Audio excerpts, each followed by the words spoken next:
Hello viewers, আজকের ভিডিওটা সেরকম কোনো কঠিন বা কোনো গুরুত্বপূর্ণ কোনো বিষয়ের উপর না। আজকের ভিডিওটা হলো কী করে আমরা অনেক সময় ছোটোখাটো ইলেকট্রনিক্সের পণ্য চালানোর সময় রিভার্স পোলারিটি সম্পর্কে কোনো ধারণাই থাকে না। সাপোজ মনে করেন আমার সামনে যে একটা ছোটোখাটো একটা লাইট বাল্ব দেখতে পাচ্ছেন, এইখানে আছে পজিটিভ লাইন, আর এই পাশে আমি যে কোনো একটা প্রান্তের দিয়ে লাইটটা জ্বালাই তাহলে লাইটটা জ্বলে উঠছে। আমি আবার পুনরায় লাইটটাকে চেঞ্জ করে দিলাম, প্রান্তটি পোলারিটি চেঞ্জ করলাম, লাইটটা সেম টু সেম জ্বলে উঠছে। কিন্তু সমস্যাটা হলো আমি কোনোভাবেই মনে করেন অনেক যন্ত্রপাতি আছে যে যন্ত্রপাতিগুলো আমি একটি নির্দিষ্ট লাইনে চলবে, মানে বলতে গেলে নেগেটিভ টু নেগেটিভই চলবে, এমনকি যেটা পজিটিভ টু পজিটিভই যাবে।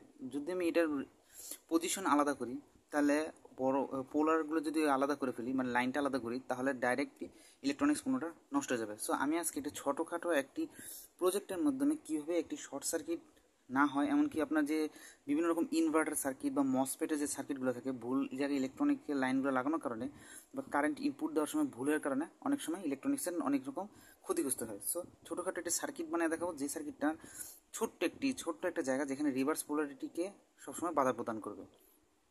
সো ভিউয়ার্স, এই একটা পদ্ধতি হলো, যদি মনে করেন সাপোজ মনে করেন আমি এই পাশে পজিটিভটা লাগালাম, ঠিক আছে, তাহলে আমাকে দ্বিতীয় প্রান্তটিতে যদি আমি এখান থেকে যদি কানেকশনটা দিই তাহলে লাইটটা জ্বলবে না, কারণ এটা এইখানে ইনপুটে বাধা প্রদান করছে। যদি আমি লাইনটা ঘুরে দিই অথবা এই প্রান্তটাতে আমি পজিটিভ দিলাম আর দ্বিতীয় প্রান্ততে যে লাইটটা দিই তাহলে দেখবেন লাইটটা জ্বলে উঠতেছে। তার মানে হচ্ছে যেটা পজিটিভ টু পজিটিভ লাইন আর নেগেটিভ টু নেগেটিভ লাইন হচ্ছে।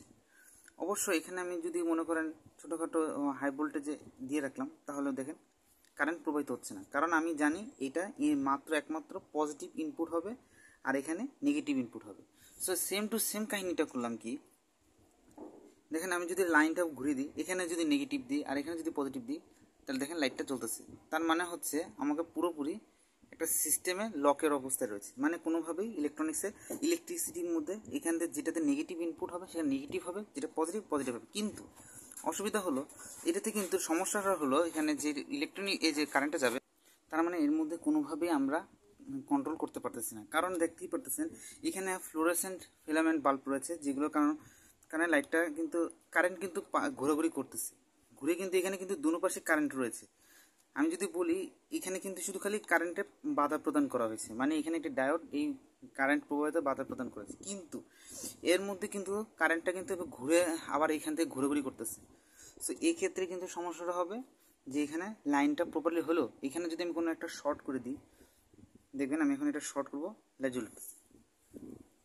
তার মানে আমার এখানে সমস্যাটা হলো আমি যদি এখানে ভুল লাইন লাগাই তাহলে কানেকশন যাবে না, কিন্তু এখানে কিন্তু প্রপারলি সার্কিটটা হচ্ছে না, কারণ এইখানে ডায়োডটা রয়েছে, এটা 0.5 ভোল্টকে রিডিউস করে ফেলতেছে। সো আরেকটা পদ্ধতি হলো,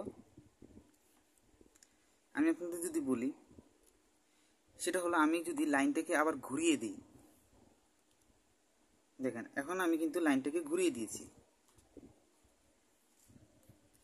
যদি আমি এখানে সাপোজ মনে করেন এই যে দেখেন এখন কিন্তু এখানে রিভার্স পোলারিটি প্রোটেকশন হয়ে গেছে। তার মানে যদি কোনো রিভার্স ইলেকট্রিসিটি পরিণত হয় অথবা মনে করেন তৈরি হচ্ছে, সাপোজ মনে করেন তৈরি হলো, ইনপুট যদি মনে করেন আছে হাই ভোল্টেজ, যদি কোনো কারণে একটা স্পার্ক হয় তাহলে কিন্তু এখানে 10 ভোল্ট থেকে 100 ভোল্ট বা 2000 ভোল্ট পর্যন্ত যায়, যার কারণে বিভিন্ন ধরনের মসফেট কিন্তু ড্যামেজ হয়ে যায়। সো এটা প্রোটেকশন দেওয়ার জন্য আমাদের কিছু সেফটি মেনটেন করতে হবে। সো এই সেফটি মেনটেনের জন্য আমি একটি ফিউজ তৈরি করব। সাপোজ মনে করেন একটা ফিউজ, এখানে লাইনটা যাচ্ছে, লাইটটা জ্বলতেছে, ঠিক আছে, আমি ফিউজটাকে তৈরি করে নিই। সাপোজ মনে করেন এই যে একটা ফিউজ তৈরি হয়ে গেল, দেখতেই পারতেছেন ফিউজ কিন্তু বানানো হয়ে গেছে। সো বাই চান্স ফিউজটা যদি বানানো হয়ে যাওয়ার পর আমি এখানে ফিউজে তারটাকে কানেকশন করে দেখাই।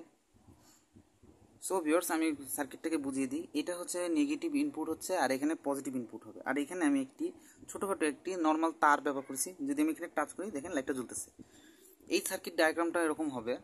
সো এই থিওরিটা আমি প্রয়োগ করছি এরকম, এখানে লাইট আছে, এখানে মনে করেন একটা ডায়োড বসেছি, এটা রিভার্স পোলারিটি হিসেবে কাজ করবে। যখন আমি এমনি নেগেটিভ ইনপুট দিব সেখানে নেগেটিভটাকে ঘুরিয়ে এটা লাইটটাকে ইনপুট করবে, কিন্তু এখানে রিভার্স পোলারিটি হবে না। যদি আমি এখানে পজিটিভটা দিয়ে ফেলি, এখানে পজিটিভ ইনপুট দিই, তাহলে কিন্তু এটা রিভার্স করবে। মানে এখানে যদি সাপোজ মনে করেন ইনপুট পজিটিভ দিলাম সাপোজ, তাহলে আর এখানে নেগেটিভ ইনপুট দিলাম, তাহলে কারেন্ট কিন্তু ঘুরে গিয়ে এইটাকে বার্ন করে দিবে। সো এই থিওরিটাকে প্রয়োগ করলাম। চলুন আমি প্রথমে এটা প্র্যাকটিক্যালি দেখাই। প্রথমে আমি এখানে টাচ করলাম, দেখেন লাইটটা কি সুন্দর জ্বলতেছে। সো এখন কি করব, সাপোজ মনে করেন আপনি একটা ইনভার্টার বানাইছেন, এখন ইনভার্টারে এখন ভুল করে দেখেন এই যেখানে ইনপুট কিন্তু পজিটিভ দেওয়ার কথা, নেগেটিভ দেওয়ার কথা ছিল, ভুল করে না বুঝে শুনে শেষ। কি হলো, সিস্টেমটা জ্বলে গেল, তার মানে হচ্ছে লাইটটা বেঁচে গেল, মানে আপনার ইনভার্টারটা বেঁচে গেল, কোনো ক্ষতিগ্রস্ত হলো না। সাপোজটা বুঝতে পারতেছেন তো? যদি আমি ভুল জায়গায় লাইন লাগাতাম তাহলে কিন্তু এই ছোট্ট একটা জিনিস যদি না থাকতো তাহলে কিন্তু আপনার ইলেকট্রনিক্সের সরঞ্জামটা পুড়ে যেত। আমি সেম টু সেম আবার পুনরায় করে দেখাচ্ছি। সো ভিউয়ার্স, আমি পুনরায় এটা দেখাইতেছি। এখানে ফিউজ আছে আর এখানে শুধু ইনপুটটা, আমি পজিটিভটা নেগেটিভটা ইনপুট দিছি, দেখেন এই ফিউজের মধ্যে লাইনটা গেল, লাইটটা জ্বলছে, কোনো কিছু হলো না। দেখেন টাচ করতেছি, লাইটটা জ্বলে উঠতেছে। সো এখন যদি আমি ভুলভাবে লাগাইলাম, আমি মনে করি না বুঝে শুনে লাগাই দিলাম, তাহলে কি হলো, কেটে গেল। মানে এই মাধ্যমে বোঝা যেতেছে যে এই থিওরির মাধ্যমে আপনি চাইলে যে কোনো ধরনের ইলেকট্রনিক্সের কোনো রিভার্স পোলারিটি থেকে শুরু করে আপনি চাইলে মনে করেন যে ফিউজ হওয়া থেকে বা ড্যামেজ হওয়া থেকে রক্ষা করো। কারণ অনেক সময় যদি ইনভার্টারের মধ্যে যদি আমরা প্লাস মাইনাস ভুল করি তাহলে কিন্তু এই মসফেট ড্যামেজ হয়ে যায়, সাথে সাথে ড্যামেজ হয়ে যায়। সো এই পদ্ধতি ইউজ করলে আপনারা এটা সহজে বাঁচতে পারবেন। পদ্ধতিটা আমি বলে দিচ্ছি। সো ভিউয়ার্স, এখানে দুইটা ফিউজই কিন্তু দেখতে পারতেছেন। যখন মনে করেন এইখানে দুইটা ফিউজের থিওরি বললাম, আসলে অনেক ধরনের ফিউজ আছে। সো কীভাবে বানাইছে, তবে আপনারা যদি যে কোনো ছোটোখাটো মসফেট বা বিভিন্ন রকম ইলেকট্রনিক্সের পণ্য বানাতে জানেন, এমনকি অনেক সময় ইনভার্টারের ভিতরে সমস্যা ভুগেন, তাদের জন্য যেমন অনেক সময় ভুলভাবে রিভার্স পোলারিটির কারণে, ভুল তার সংযোগের কারণে আপনার এই পুরো সিস্টেমটা ড্যামেজ হয়ে যায়। সো এটাকে বাঁচানোর জন্য সাপোজ মনে করেন আমি এখানে ডায়োড লাগাইছি। এখানে দেখেন ডায়োডটা কিন্তু একটু লক্ষ্য করবেন, এর ডায়োডটা দেখেন এখানে একটু লক্ষ্য করেন, দেখেন এখানে ডায়োডটা কোন দিকে আছে, মানে এই যে দেখেন সিলভার ইনপুটটা এখান থেকে কিন্তু পজিটিভটা নেগেটিভটা ইনপুট হবে, এখান থেকে আউট হবে।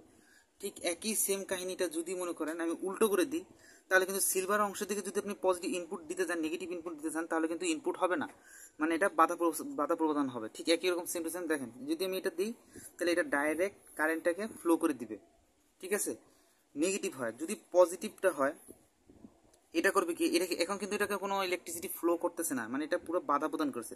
তখন করবে কি, এক্ষেত্রে হবে ডাইরেক্ট ফ্লো হয়ে যাবে, মানে নেগেটিভটা যদি উল্টো করে দিই, মানে লাইনটা উল্টো হয়ে যায়। সাপোজ মনে করেন এখানে যদি পজিটিভ দিয়েছিলাম, প্রথমে নেগেটিভ দিয়েছিলাম আর এখানে পজিটিভ দিয়েছিলাম, তখন কিন্তু লাইটটা কারেন্টটা কিন্তু সরাসরি আইপিএস বা অন্যান্য ইলেকট্রনিক ডিভাইসের মধ্যে সরাসরি প্রবাহিত হয়েছে, ফিউজে প্রবাহিত হয়েছে। তো ফিউজে কোনো ড্যামেজ হয়নি। যখন আমি ব্যাটারিটা উল্টায় দিছি, মানে নেগেটিভ জায়গায় পজিটিভ দিয়ে ফেলছি, তখন কিন্তু একটা ঘটনা শুরু হয়ে গেছে। তখন মানে হচ্ছে কি, কারেন্টটা আবার ঘুরে গেছে, ঘুরে ফিউজটা জ্বালা ফেলছে। তবে এখানে আর এটা হচ্ছে আপনার মনে করেন দ্বিতীয় সুবিধা হচ্ছে, এখানে ইনপুট নেগেটিভ ঠিকই ঢুকবে, কিন্তু যদি আপনি ভুল করে পজিটিভটা লাগাই দেন তাহলে এটা আর কারেন্ট ফ্লো হবে না, কারেন্ট মানে ইলেকট্রিসিটি প্রবাহিত হবে না। সো থিওরি মোতাবেক এই সিস্টেমটা খুব ভালো, এটা নাম আমি জানি না, তবে আমি ছোটোখাটো ডিভাইস তৈরি করার সময় সবচেয়ে বেশি সমস্যার সম্মুখীন হয়েছি। ভুলভাবে মসফেটের লাইন কানেকশনের কারণে, ট্রানজিস্টারের ভুল লাইনের কারণে পুরো সিস্টেমটা চলে নষ্ট হয়ে গেছে। ভুলের কারণে পুরো সিস্টেম নষ্ট হয়েছে, বিভিন্ন মসফেট পুড়ে ফেলছি। যার কারণে আমি মাথায় আসলো, কারণ আমি একটা ভিডিওতে দেখছিলাম বা অন্যান্য ইলেকট্রনিক ভিডিওতে দেখছিলাম যে তারা এইরকম সলিউশন দিচ্ছে, তখন আমি একটু ভেবে চিন্তে দেখলাম, তখন আপনাদেরকে দেখালাম যে এটা শেয়ার করলাম। তো এই ভিডিওটা আপনাদের জন্যই, কারণ এই যে দেখতেই পারতেছেন যদি ভুল হইতো তাহলে লাইটটাকে জ্বলে যেত। আর দেখেন, আর এইটা দেওয়ার মূল কারণটা হচ্ছে, যদি কোনো কারণে সাপোজ মনে করেন মোটর আপনি কন্ট্রোল করতেছেন, সাপোজ মনে করেন মোটর চলতেছে, মোটর, আর আপনি মনে করেন বাইরে থেকে একটা মসফেট দিয়ে কন্ট্রোল করতেছেন। সাপোজ মনে করেন এই যে দেখাই, এখানে মোটর চলতেছে, মোটরটাকে যদি আপনি এই সেম থিওরিতে লাগান, ঠিক আছে, সেম থিওরিতে লাগাইতেছেন, ইনপুট দিতেছেন, দিতেছেন, সো কারেন্ট কিন্তু ফ্লো হইতেছে। কিন্তু আমি কথা বলে রাখি, সকল মোটর সেম না, মানে ইলেকট্রিসিটি কিন্তু কিছু এরকম স্পাইক তৈরি হয়। আমি একটা পরবর্তী ভিডিওতে অসিলোস্কোপের মাধ্যমে দেখাই দিব যে স্পাইক তৈরি হয়, যেটা কিন্তু আপনার এই মস নামক একটা মসফেট আছে, সেটা কিন্তু গেটটা কিন্তু জ্বালিয়ে ফেলে। সো ওইটাকে নিয়ন্ত্রণ দেয়। যদি কোনো কারণে হাই ভোল্টেজ স্পাইক তৈরি হয়, সেটা কিন্তু এই যে এই ডায়োডটাই খেয়ে ফেলে, নষ্ট করে ফেলে, মানে এর মধ্যেই সীমাবদ্ধ ড্যামেজ হয়ে যায়। সো এর কারণে এই ডায়োডটা খুবই গুরুত্বপূর্ণ। সো ডায়োড একটা ছোটো 1 টাকা দামের ডায়োড অথবা 2 টাকা হতে পারে, এই ডায়োডটা খুবই গুরুত্বপূর্ণ যে আপনার ইলেকট্রনিক্সের পণ্য বাঁচাতে, এমনকি বিভিন্ন রকম সমস্যা দুর্ঘটনা থেকে বাঁচাতে এই ধরনের সার্কিটটা প্রচণ্ড ভালো ব্যবহার করতে পারবেন। এমনকি আপনাকে অনেক ভালো ক্ষেত্রে এটা সুযোগ সুবিধা দিবে। কারণ এটাতে একটা সুবিধা হলো, আপনাকে দুইটা কাজ করবে। এক, ভুল লাইন লাগালে ফিউজটা কেটে যাবে, আবার উল্টা লাগালে আপনার এখানে কারেন্টটা কন্ট্রোল হয়ে জিনিসটা চালাবে।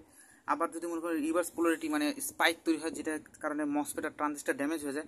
সো আবার অনেক সময় আরডিনো যে প্রজেক্ট তৈরি করে অনেকে, ওই সময়ও কিন্তু এই স্পাইক তৈরি হয় অনেক জায়গায় মোটরে, তখন কিন্তু ওই আরডিনো সব বিভিন্ন যখন ইলেকট্রনিক্স পণ্য ড্যামেজ হয়ে যায়। সো এক্ষেত্রে এই পণ্যটা খুবই ভালো কাজ করবে। মাত্র কয়েক টাকার জিনিস দিয়ে 4007 ডায়োড, এই ডায়োডটা আমি ইউজ করছি। এই ডায়োডটা আরও অনেক বড় বড় মানের রয়েছে, আমি পরবর্তী ভিডিওতে আর একটা মানের ভিডিও বানিয়ে দেখাবো। সো এই পর্যন্তই, ধন্যবাদ বন্ধুরা। ভিডিওটা ভালো লাগলে প্লিজ একটা কমেন্ট করে জানাবেন যে আমার কোনো তথ্য কি ভুল আছে কিনা সেটা সম্পর্কে আমাকে একটু জানাবেন, তাহলে আমার ভালো হয়। ধন্যবাদ।